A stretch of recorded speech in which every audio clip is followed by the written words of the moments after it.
Welcome back to a new blog. আজকে অনেকটা দেরি হয়ে গেছে, 2:30টা মতো বাজে। যাচ্ছি পীযুষদের বাড়িতে।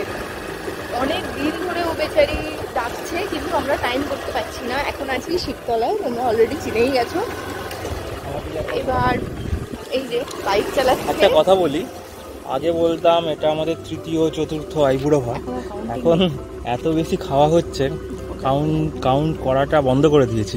কততম আমি নিজেও জানি না, সপ্তম অষ্টম নবম হবে হয়তো, আরো বেশি 10 হয়তো চোখে যাবে।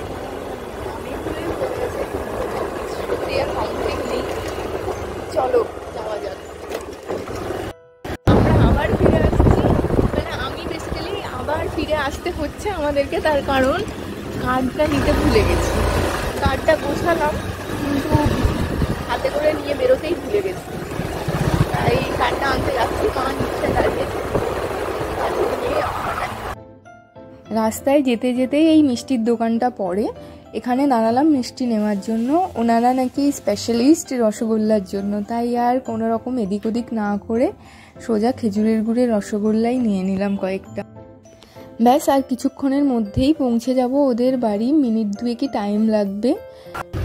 এসে গেছি পীযুষদের বাড়ির সামনে, আর ওদের না একদম নদী থেকে একদম একটুখানি ওদের বাড়ি, 1 সেকেন্ডেই চলে যাওয়া যায়।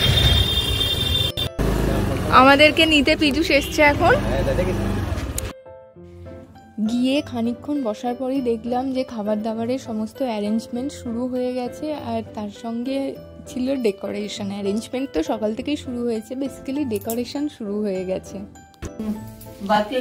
এই তো পীযুষও লেগেছে কাজে। কিছু তো কাজ কর। হ্যাঁ, সে তো করবোই। এই ছিল ফাইনাল ডেকোরেশন ওদের, চারিদিকে একদম ফুলময়।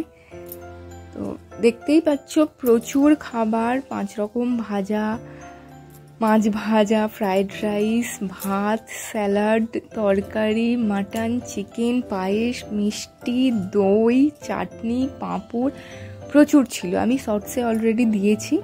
যাকে চলো আজকে খাওয়া দাওয়া শুরু করি, দেখা হবে নেক্সট ব্লগে। টাটা।